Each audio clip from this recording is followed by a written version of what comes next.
Bonjour chers amis, en ce nouveau matin, et j'espère que cette journée pour vous comme pour moi, comme pour ceux d'LVDL, sera une journée profitable, une journée qui nous fera du bien et qui nous permettra aussi d'agir en faveur du bien des autres. J'espère que vous avez bien dormi. Vous savez, le soleil se lève de plus en plus tôt ces temps-ci. L'aurore se manifeste assez vite et bientôt viendra le moment où à 5h30 il fera pour ainsi dire jour. Nous allons parler ce matin de l'aurore, de ce que nous pourrions faire à l'aurore, tandis que, pourrait-on dire, la vie recommence. Avec un psaume, le psaume 108, où David nous dit ceci: « Mon cœur est affermi, ô Dieu, je chanterai. Je ferai retentir mes instruments, c'est ma gloire. Réveillez-vous mon luth et ma harpe, je réveillerai l'aurore. Je te louerai parmi les peuples éternels, je te chanterai parmi les nations, car ta bonté s'élève au-dessus des cieux, et ta fidélité jusqu'aux nues. Élève-toi sur les cieux, ô Dieu, et que ta gloire soit sur toute la terre, afin que tes bien-aimés soient délivrés, sauf par ta droite, et exauce-nous. » Voilà donc David, et nous l'imaginons par un beau matin, tandis que l'aurore se déploie dans le ciel de Jérusalem, David qui parle à sa harpe et qui parle à son luth, et qui leur dit de se réveiller. Réveillez-vous mon luth et ma harpe, je réveillerai l'aurore. C'est grand de le dire, mais est-ce que c'est vrai? Est-ce que c'est parce que le coq chante que l'aurore se réveille, ou est-ce que c'est parce que l'aurore s'est réveillée et s'étale dans le ciel que le coq chante? J'ai l'impression que c'est la deuxième solution qui est la meilleure. C'est parce que l'aurore se déploie magnifiquement dans le ciel que nous pouvons peut-être, en un moment privilégié, un des moments les plus privilégiés de la journée, si nous ne dormons plus à cette heure, un moment qui va se retrouver au couchant, au coucher du soleil, que nous pouvons plus que jamais sentir notre âme se réveiller. Et ceci éveille en moi de très lointains souvenirs. Je me revois tandis que j'étais petit garçon et que j'habitais avec mes parents. Il y avait ma sœur, moi-même et mes parents qui habitions sur une pointe quasiment déserte où personne ne venait. Et là, nous étions un peu livrés à nous-mêmes quand nous étions enfants. Et il nous arrivait de passer des moments ensemble sur cette pointe face au lagon qui était enflammé de couleurs, et de contempler la magnificence du coucher de soleil. Vous savez que les couchers de soleil sont parfois superbes, sublimes dans nos régions. Et il m'est arrivé aussi parfois, tout seul, m'étant réveillé on ne sait trop comment, de me retrouver sur la pointe, mais c'était l'aurore, et de contempler cette aurore magnifique qui réunissait la montagne de Livireirei jusqu'aux confins de la presqu'île, réunissait la presqu'île et cette montagne dans un même étalage de beauté, de couleurs qui gagnait le lagon, qui gagnait les vallées. Et vous savez, lorsque l'on voit la journée commencer comme ça dans une telle splendeur, on ne peut s'empêcher, même lorsqu'on est petit, même lorsque j'étais petit, on ne peut s'empêcher de songer à ce qu'il y a derrière. Pourquoi tout cela? Avoir une telle tendresse, une telle miséricorde dans le ciel, se dépeindre devant nous, on ne peut que songer à la tendresse et la miséricorde de Dieu, à son amour pour nous, et à être réconforté par cette espèce de signe qu'il nous fait grâce à cette petite portion de son immense création. Et David, dans ce texte, dit « Réveillez-vous mon luth et ma harpe, car je réveillerai l'aurore. » Mon luth et ma harpe. Est-ce que vous avez une luth? Est-ce que vous avez une harpe? Moi, je n'ai ni l'un ni l'autre, et je ne joue ni de l'un ni de l'autre. Mais ceci pourrait être aussi l'image et le symbole de certains talents que Dieu nous a donnés. Dieu a donné à tous des talents. Et lorsque nous dormons au cours de la nuit, bon, ces talents, ils ne peuvent pas s'exercer. Ces talents sont endormis.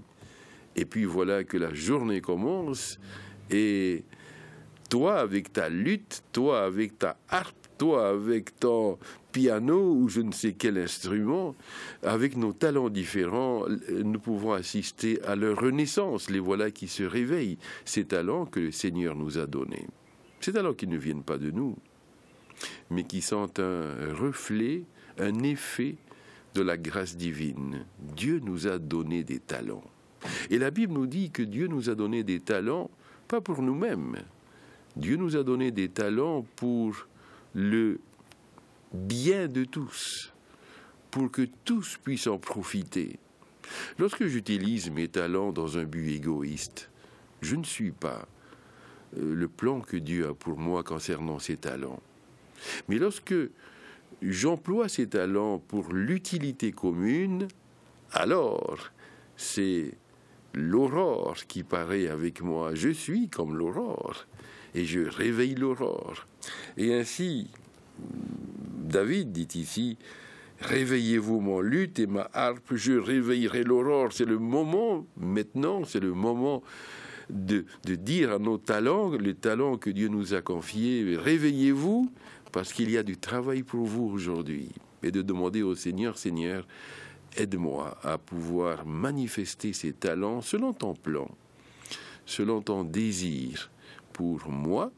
Je ne sais pas quel est ton plan et ton désir pour le voisin, pour ceux qui sont ici ou là, mais aide-moi à révéler ces talents que tu m'as confiés afin qu'ils puissent aussi dépeindre comme une aurore, comme un ciel d'aurore auprès de tous ceux que je fréquenterai aujourd'hui, afin que ça ne soit pas un ciel grisâtre, un ciel gris, un ciel tempétueux que je leur offre, un ciel noir, sans espoir, non, mais que ça soit comme l'aurore qui se lève pour ces personnes que je vais rencontrer aujourd'hui, que je vais côtoyer, avec lesquelles je parlerai, et que ça soit donc comme un grand sourire du ciel que ces personnes contemplent en me voyant, en me fréquentant. Voilà l'ambition que le Seigneur a pour chacun de nous aujourd'hui. Et vous avez noté sans doute que David commençait son psaume en disant « Mon cœur est affermi, ô Dieu, mon cœur est affermi. » J'ai dormi hier soir et maintenant mon cœur est affermi, je suis reposé, je chanterai, je ferai retentir mes instruments, c'est ma gloire. Ma gloire est de chanter pour le Seigneur. Réveillez-vous mon luth et ma harpe, je réveillerai l'aurore. Ma gloire, ce n'est pas de faire retentir mes sentiments pour qu'on dise « Ah, quel homme, ah, quel talent !» Bon, ne nous amusons pas trop. Bon, mais mon rôle, c'est de faire retentir ces instruments qui m'ont été donnés afin que l'on puisse tourner les regards vers celui qui me les a donnés, en sachant que si cet homme est comme cela, si cette femme est comme cela, si ce jeune homme, cette jeune fille sont comme cela, c'est parce qu'ils sont en communion avec Dieu, c'est parce qu'ils mettent leur talent au service des autres, selon le plan de Dieu pour eux. Et ça va très loin, cette influence que l'on peut avoir grâce à nos 2 ou 3 ou 4 petits talents. Et il est dit au verset 4, juste après que David ait dit « Je réveillerai l'aurore », il est dit « Je te louerai parmi les peuples éternels ». Il n'est pas simplement dit « Je te louerai parmi les 2 ou 3 personnes qui sont autour de moi ou que je verrai aujourd'hui ». Le plan de Dieu est un plan pourrait-on dire, international, de la même manière que cette émission ne se cantonne pas à un petit cercle, n'est pas limitée à une petite géographie, la nôtre, celle de Tahiti, de quelques îles sous le vent. Mais grâce à l'Internet, cela peut aussi contribuer à affermir des gens qui sont aux quatre coins du monde, si l'on peut parler de coins du monde, aux quatre coins de la Terre. Des gens qui peuvent nous suivre maintenant immédiatement, qu'ils habitent du côté de l'Asie, qu'ils habitent en Afrique, qu'ils habitent au fin fond de l'Amérique du Sud. Ils peuvent nous suivre s'ils sont branchés sur lvdl.pf. Et nous avons donc, les uns comme les autres, parfois sans le savoir, une mission non seulement qui se limite à notre petite commune, mais une mission qui va bien plus loin, qui ne se limite pas à notre île, qui ne se limite pas à nos îles, et qui, d'influence en influence, vont jusqu'aux confins de la Terre. Vous savez, on a dit parfois que le petit papillon qui remue ses ailes dans la forêt de l'Amazonie a, sans le savoir, aussi une influence bien plus loin que sa forêt d'Amazonie, parce que l'air qu'il agite, eh bien, agite d'autres molécules, et ces molécules en agitent d'autres, et puis d'agitation en agitation, ça parvient au Pacifique, peut-être d'une manière infinitésimale, mais cela parvient. Autrement dit, il n'est pas d'influence dont on puisse dire qu'elles sont petites et condamnées à être petites, sans que nous le sachions. Je fais un sourire à quelqu'un qui conduit sa voiture et qui attend au feu rouge. Eh bien, ce simple sourire, ce sourire de bienvenue, pourrait-on dire, ce sourire de gentillesse et de plaisir, eh bien, ce sourire peut engendrer un sourire de sa part, et puis engendrer d'autres sourires, et puis engendrer la bonne humeur, et qui nous dira jamais le poids des influences? Personne ne le sait. Et nous saurons un jour à quel point nous avons pu agir, influer telle ou telle personne que nous ne connaissions pas, qui ne nous connaissions pas, qui ne nous connaissaient pas, juste à cause du visage que nous leur avons offert et d'un ou deux mots que nous avons pu prononcer sans faire attention.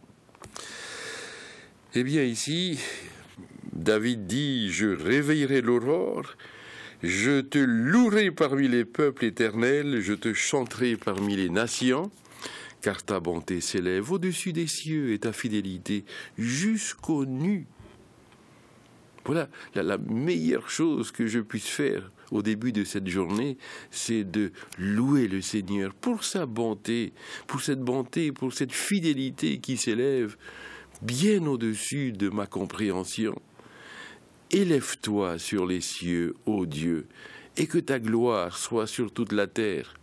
Il faut remarquer que cette parole ne s'est pas encore réalisée, que le monde entier suit sa route tragique, qu'il y a des misères, qu'il y a des massacres, qu'il y a de la faim, qu'il y a de la douleur, qu'il y a un péché qui s'accroît et un égoïsme de plus en plus exacerbé de par le monde, et qu'il y a des problèmes qui s'additionnent, mais un jour, tout cela va cesser.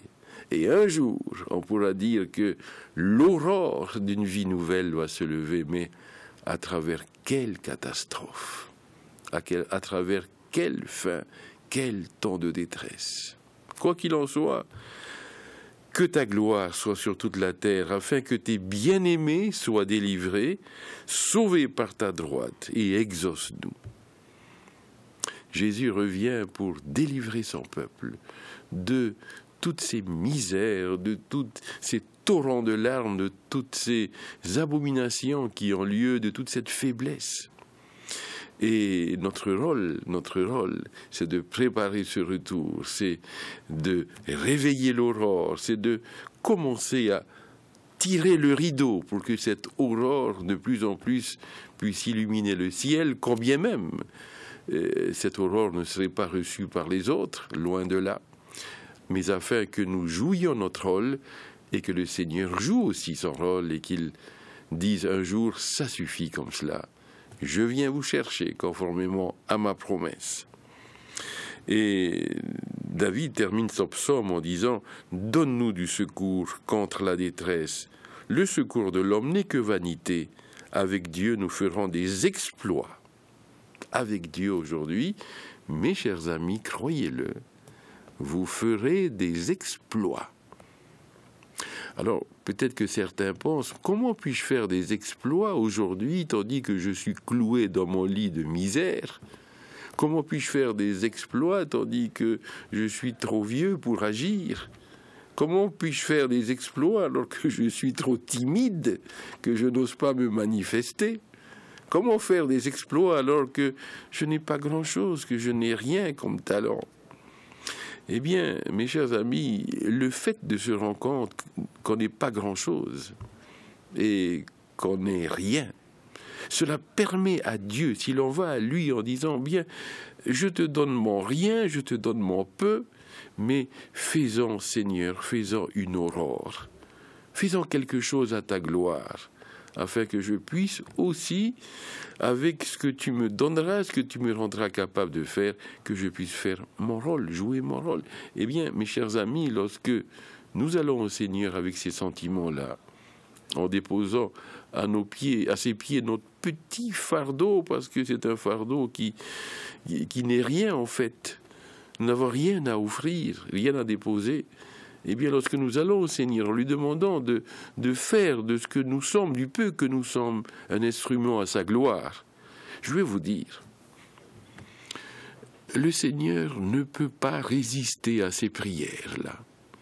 Il ne peut pas résister à ces demandes.